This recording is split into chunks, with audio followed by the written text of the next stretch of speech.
We are in Proverbs chapter 28, verse 25 is where we are this morning. Chapter 28, verse 25. He who is of a proud heart stirs up strife, but he who trusts in the Lord will be prospered. Now this is directly connected to the next one. It's on the same subject, verse 26. He who trusts in his own heart is a fool, but whoever walks wisely will be delivered. So here you have a pride heart that's stirring up strife. One who trusts his own heart is going to be a fool, but whoever trusts in the Lord will be prospered. And these are promises. Whoever walks wisely will be delivered. This is from God telling us exactly who will bring about their own trouble and who will find a much, much more pleasant life. And that if you trust in the Lord, He assures you, you will prosper. Well, why would He say that if that just won't happen? And of course, prospering is going to be more than just one sort of prospering.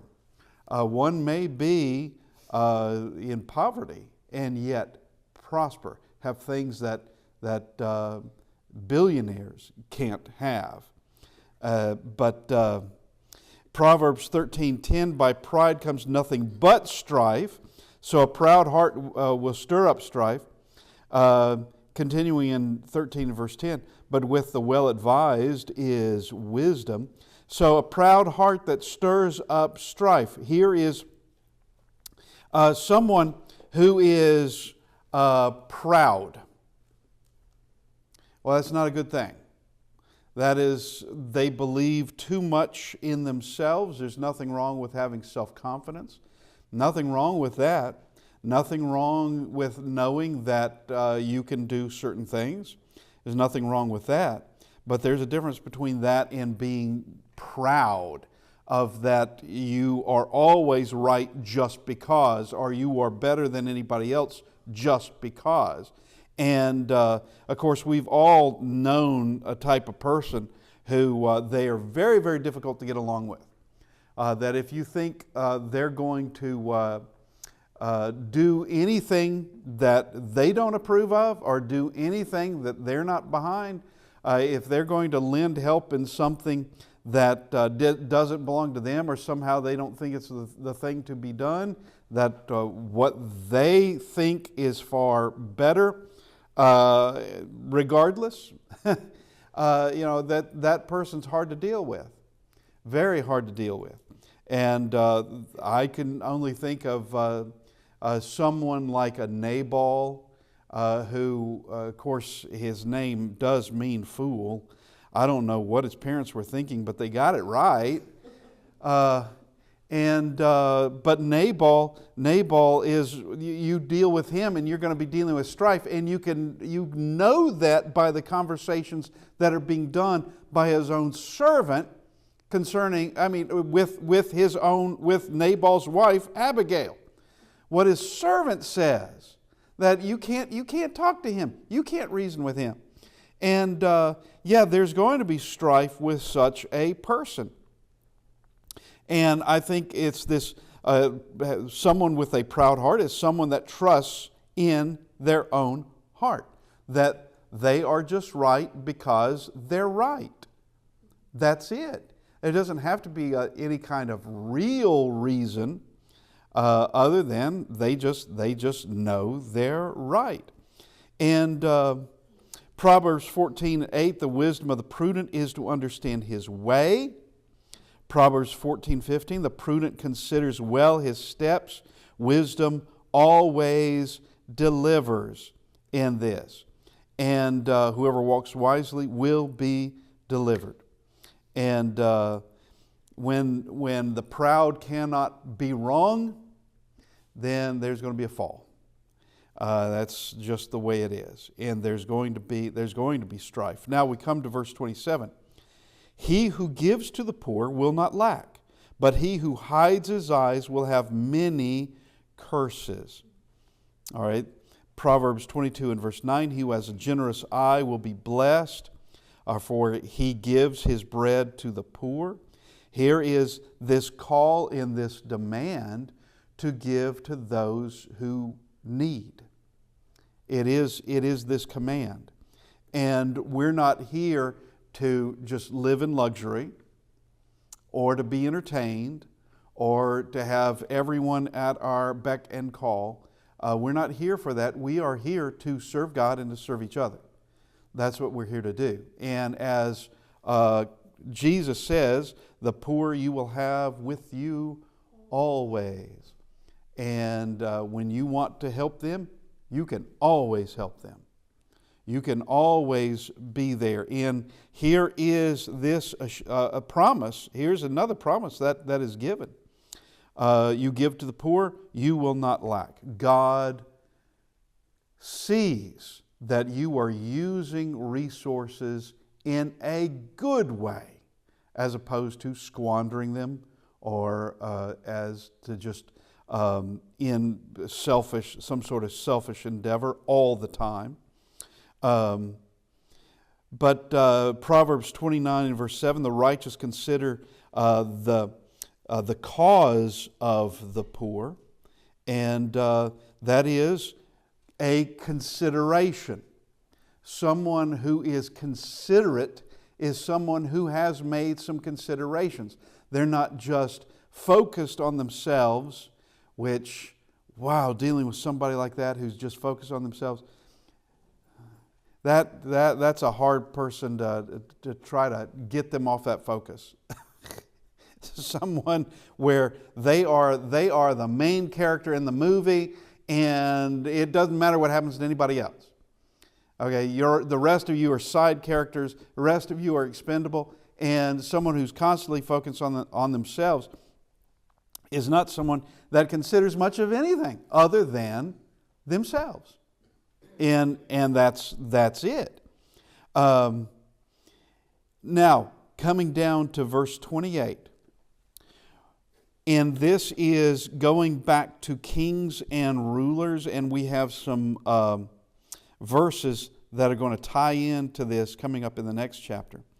When the wicked arise, men hide themselves, but when they perish, the righteous increase. All right, when the wicked arise, men hide themselves. Where else are you going to go for safety? Where else can you go? When you have Jezebel who is out killing the prophets, what else can you do?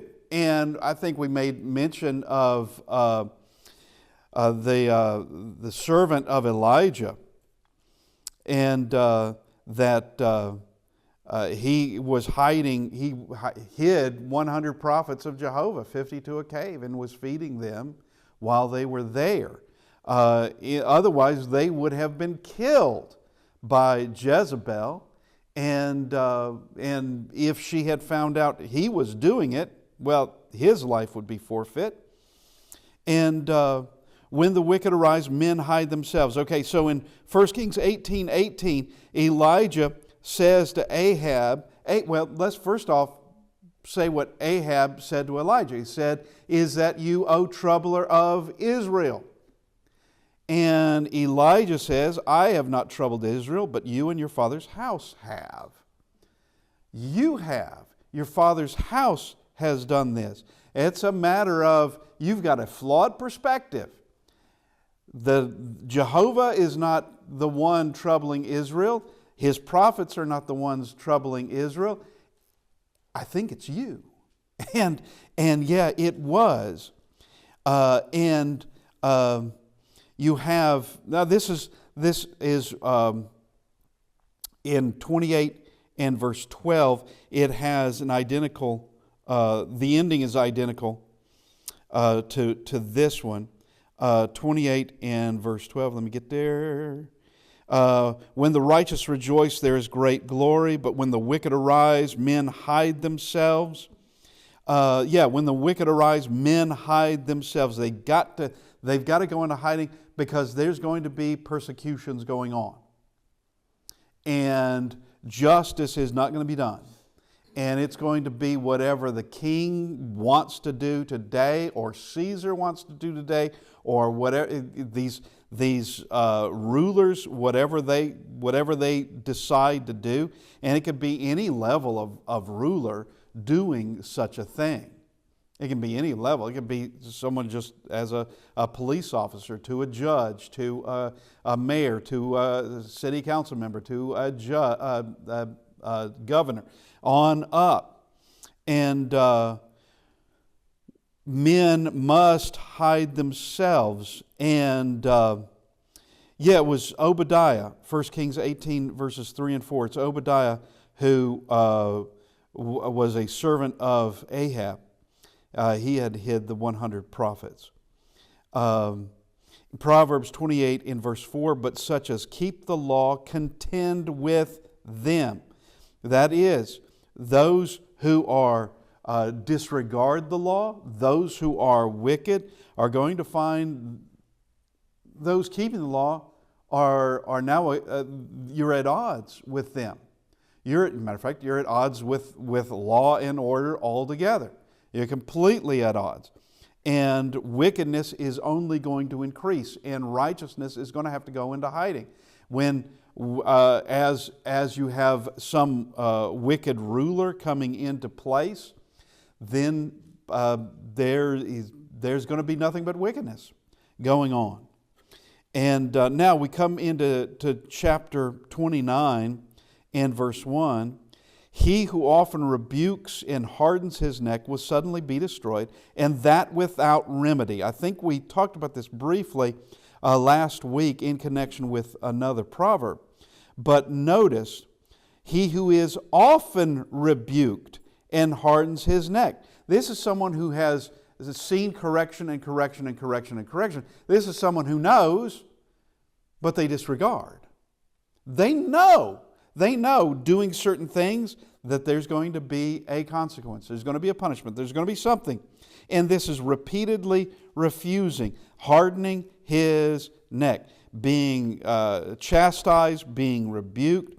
Proverbs 27 verse 22, though you grind a fool in a mortar with a pestle. All right. He remains a fool. You have the type that nothing has changed. There is no what we might call a character arc. It's perfectly flat, of a fool over here and now an old fool over here. Nothing much changed at all. And now the last part of this is actually scary. Will suddenly be destroyed. The time ran out, and that without remedy. Yep.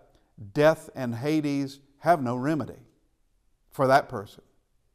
There is no remedy for them. Now, granted, we have a Savior, but for someone who's been rebuked and refuses to turn, there's no remedy. That person ending up in Hades, there's no remedy now. All remedy is now past. That is done. And this is someone that just wouldn't learn, runs headlong into trouble, and then finds it. And there's nothing to be done. Nothing to be done at all. And we can look at different people in history. We can look at different examples in the Bible of where this person just has done wickedness and has been evil and just increased in it, and then comes to an end, and that is that. It is over.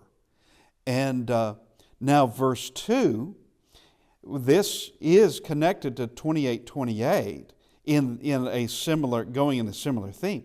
When the righteous are in authority, the people rejoice. But when a wicked man rules, the people groan. Why would the people rejoice? Because there's a righteous ruler?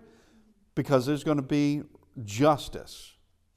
And there's actually going to be a taking care of the kingdom. Not abusing everybody, not just constantly selfish ambitions, and not constantly being covetous and taking what you want. Just because you can do it. Someone who is righteous and in authority, there is a reason to rejoice. The country prospers, or the city prospers, or whatever it is. Good is protected through wisdom, justice, judgment, and equity. That takes us back to chapter 1, verse 3. And instead of men hiding themselves, there is now this rejoicing. But we come to the other side of that. But when a wicked man rules, the people groan. Yeah, evil is going to be the outcome in this. And you're going to have the villains. Pretty much everybody else is a victim. That's what's going to happen. And there will be no real justice going on at all. Coming to this point of, the people have nothing really to help them at all. And now it's time to hide yourself, going back to 28:28, because they're going to be victims as evil men are empowered. And what is there to do? And you can. There came a point in Germany under Adolf Hitler. There came a point when most knew we got a problem. Now already there were those that knew, and they had suffered greatly because of it. They knew, there's a big problem here.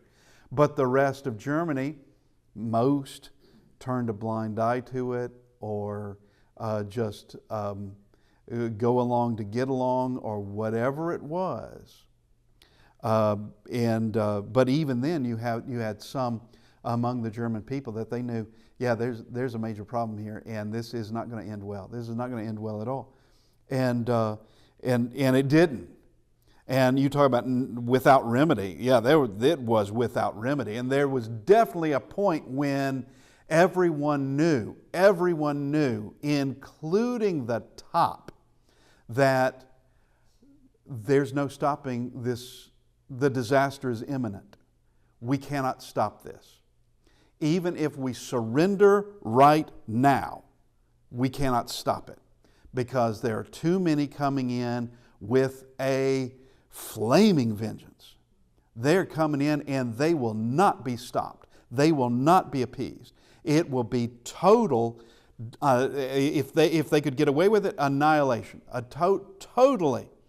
And it took, of course, the death of Hitler, and then a little bit, then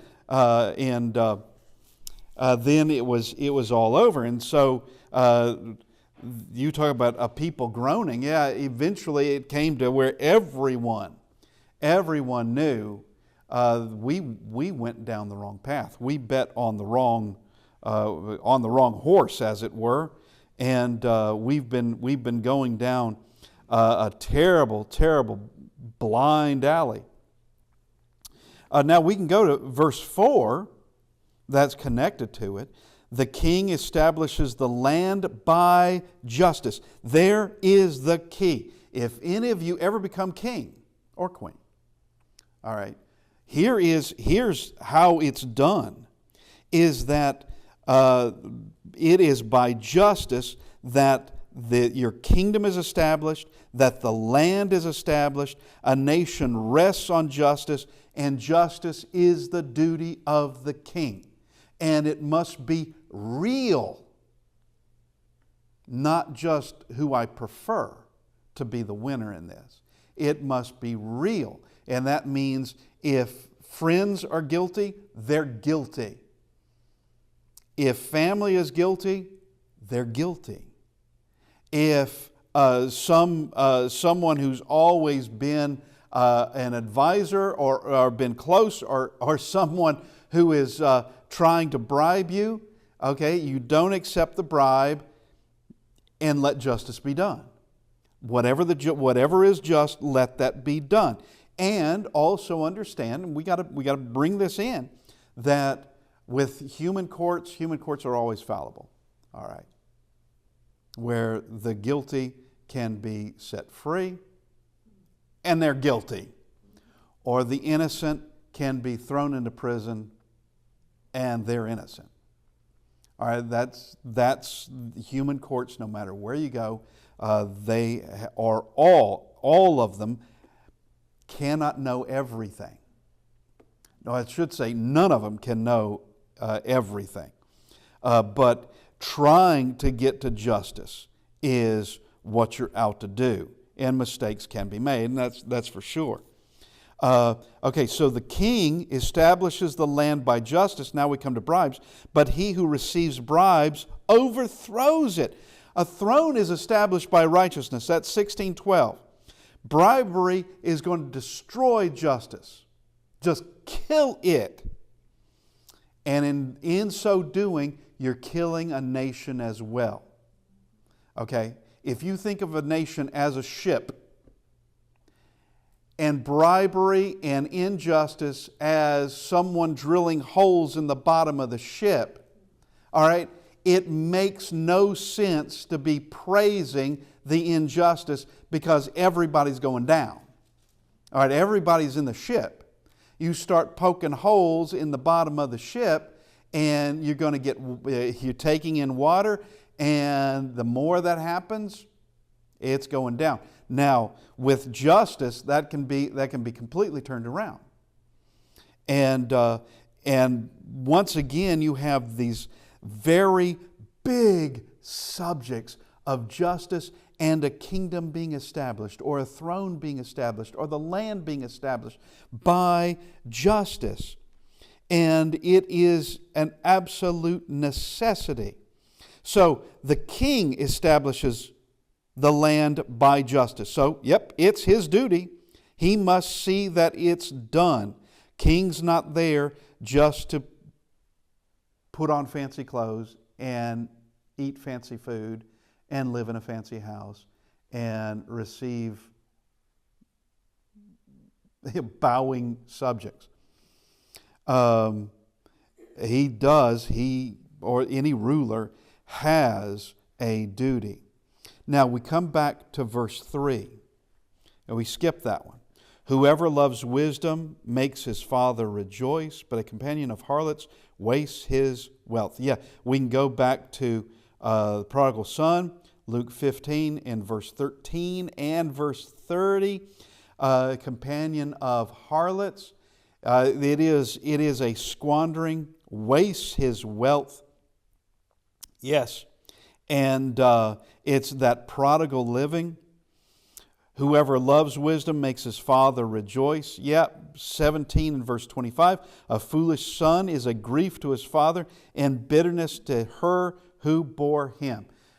How many times have you heard some parents say, they know better, or we didn't teach them to do that, or that's not the way it was when they were a kid? And that someone has gone off on their own into some kind of foolishness, and the wisdom that they did see at home, and the goodness that they saw at home for themselves, they've rejected it. Others can do it, that's fine. Mom and dad do it, that's fine. But I'm not. And that hurts. Because you wanted something a lot better than that for that child. And that is bitterness and grief. Now, we come down to verse 5. And we're coming actually to, in the book of Proverbs, there are 8 proverbs in the book that have flattery, a flatterer or flattery in it. And just by way of a thing, this is the last word on flattery in the book. A man who flatters his neighbor spreads a net for his feet. And there is no place in the book of Proverbs that uses flattery in a positive way. No place. Because in that word is You could use the word duplicity. You could use the word hypocrisy. You can use the word that of a backbiter. It is never done with any kind of innocence involved. It is to take advantage of a person, to try to manipulate someone. And you can try to manipulate someone in different means. What do they say about vinegar and honey? You can attract more flies with honey than vinegar, something like that. Anyway, and that can be applied to flattery. Now, hopefully, you're trying to. You don't want to attract flies to. I ought to say attract people for the sake of taking advantage of them or manipulating them in any sort of way, especially not to their harm. Really, not any. You don't want to manipulate anybody. But here, flattering his neighbor spreads a net for his feet. It goes right hand in hand. I'm sorry, I got a cough. Proverbs 26:28, a lying tongue hates those who are crushed by it, and a flattering mouth works ruin. Here is the one who is flattering. We've used the word before, and the word is sycophant. It is someone who will flatter and ingratiate themselves and do things like that, but it's completely deceitful, and it's completely insincere, and it is only to manipulate, to take advantage, and that's it. It's nothing more than that. And just complimenting with with wicked intent. Now we come to verse 6. So 29, verse 6. By transgression an evil man is snared, but the righteous sings and rejoices. Well, we can come back up to verse 28, 26. He who trusts in his own heart is a fool, but whoever walks wisely will be delivered. Go up to verse 25. But he who trusts in the Lord will be prospered. Now we come down to this. But the righteous sings and rejoices, while the evil man is snared by his own transgressions. All right. Now, when in the New Testament, when it talks about being a slave to sin, that's not hyperbole. And nor is it just kind of poetic speech.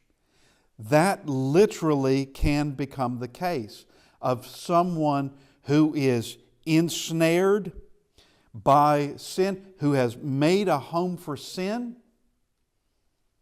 That's like making a home for rats.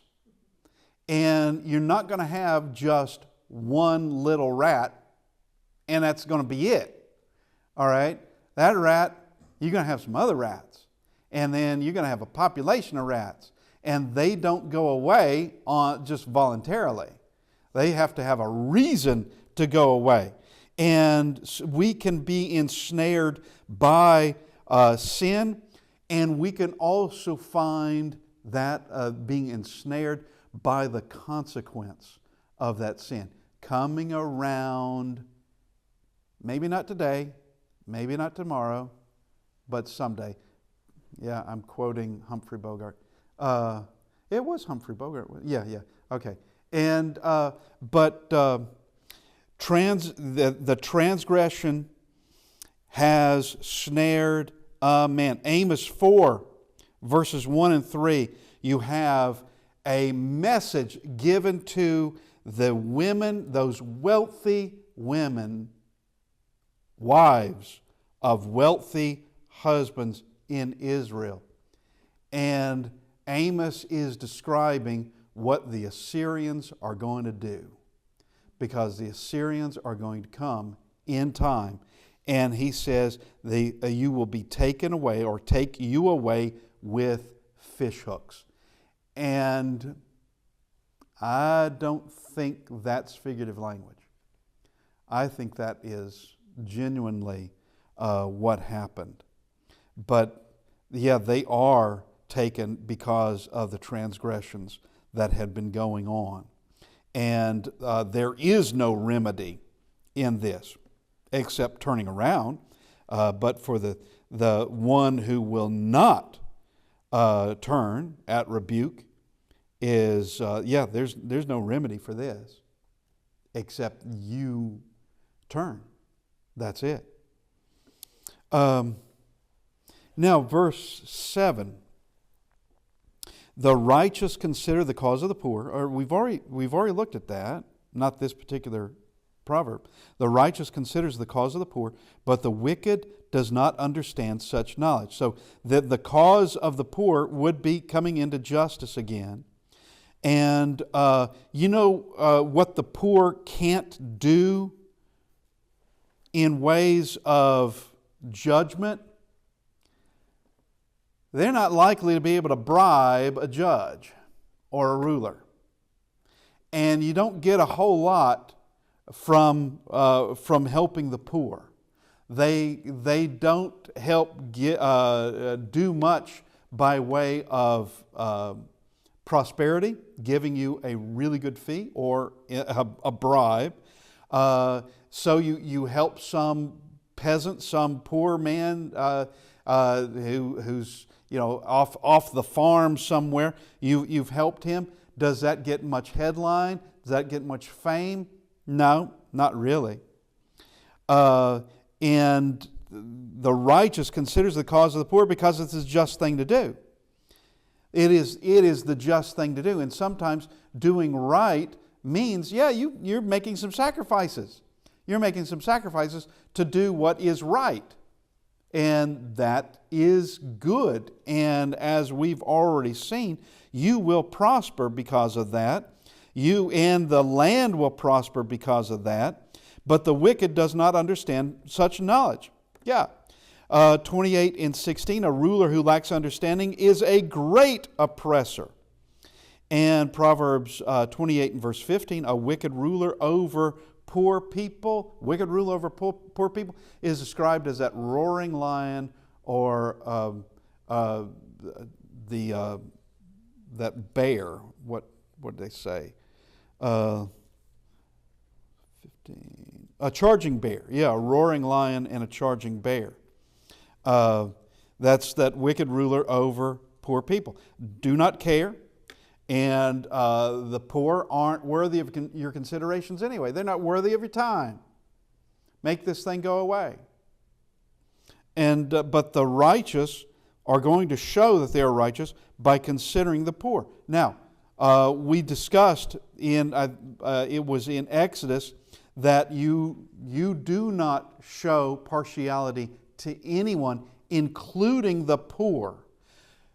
Considering the cause of the poor is not giving them any kind of preference or preferential treatment.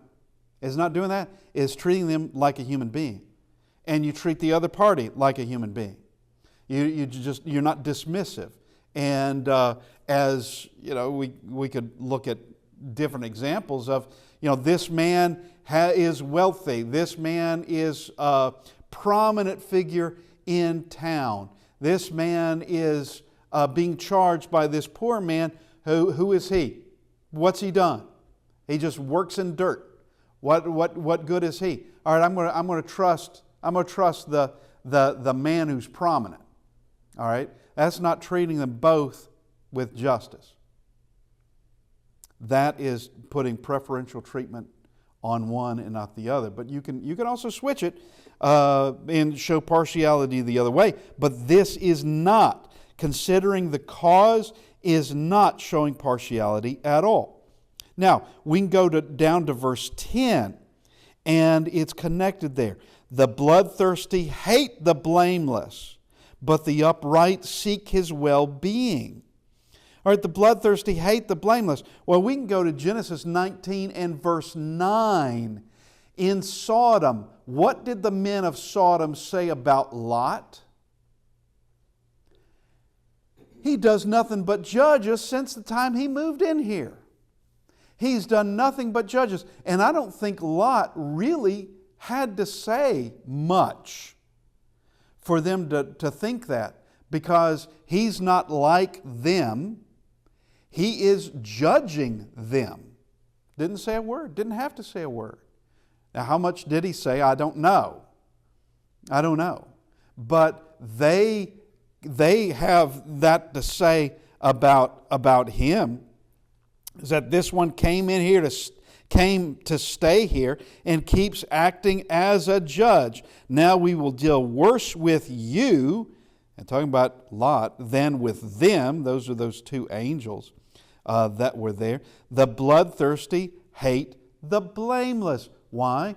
Because they're blameless. That's why. Because they are, by being blameless, they are judging those who are guilty. And they know they're guilty. All right. They know that. And the innocent judge the wicked by innocence. And those who forsake the law praise the wicked. That's Proverbs 28 and verse 4. And the bloodthirsty will always see the innocent as something that they hate, because they cannot claim innocent at all. Now, we can come down to verse 14, connected once again. The king who judges the poor with truth, his throne will be established forever. So we have seen this establishing him as king, establish the nation, the land, establish his kingdom, establish the land, establish his throne. And it's all connected to justice every single time. Every single time. Now in Romans chapter 13, and we make mention of this every now and then, we have exactly what civil authority is to do. Exactly what it's to do. And its main objective, and one could even call its sole objective for even existing, its sole purpose for even existing, is to protect the innocent, punish the wicked. That's it. That's it. Now, I can appreciate things that have been done. Interstates and roads, I can appreciate that. Bridges, I can appreciate that. Libraries and schools and just a whole host of other things that the government, whether it's federal or local, has produced. I can have an appreciation for those things. But guess what? These other things being produced are not what its main purpose is. If its main purpose is kept solid, then the rest are okay. But if it's doing all these other things while promoting injustice, while promoting wickedness, it has turned the entire idea of civil authority now into a criminal activity. It is not protecting the innocent. It is just creating more crime and bringing about more wickedness is all it's doing. And there is a word for that, of a failed state. A failed state no longer protects its citizens. It no longer does. It just allows people to die, doesn't care. Doesn't care. As long as those in power receive wealth and remain in power, that's good. But a failed state just lets people die on the street, doesn't care. There is no protection for anybody. So one would have to ask the question, why are you here anyway? Okay, why are you the ruler anyway? Why are you the king anyway? You're nothing. You are nothing but something. I should rephrase that. You're exactly what people are waiting to get rid of. All right, they're hoping you will go away, is what they're doing. Now, we come back to verse 8. We did 7, 10, and then 14 because they're connected. Now we come back to verse 8. Scoffers set a city aflame, but wise men turn away wrath. That is your salt of the earth right there. Salt of the earth is a stay on corruption. The salt of the earth is a cure for some sort, something going on. Salt is what's going to stabilize. Whereas scoffers set a city aflame, someone who is hateful, someone who's angry, someone who's crazy. We can just put it that way. Someone who's crazy and who's it just wants to agitate people, just wants to make people angry for the sake of doing it. Well, they carry an influence, and they can in fact create a mob and create. Mobs are dangerous things, by the way. Mobs have no conscience. Mobs have no principle. Mobs are the one that say, crucify him. Mobs are a very, very dangerous things. And this is what a scoffer can set into motion of producing, instigating, fomenting, and just creating this explosive of people and light the fuse and watch the whole thing go up. But wise men turn away wrath. They can make this calm down.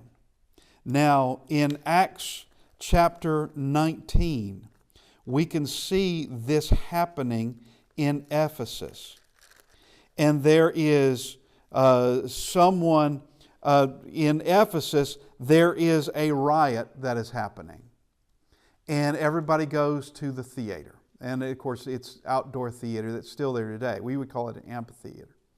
It is still there today. And they're just shouting, great is Diana of the Ephesians. And no one actually knows why they're doing it. But they're emphatically doing it.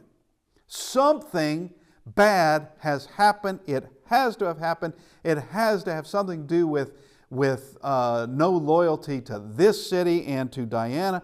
Don't know what it is, but we're here chanting nonetheless, shouting nonetheless. And for 2 hours, I believe it is, they are doing that, and no one really knows why they're there.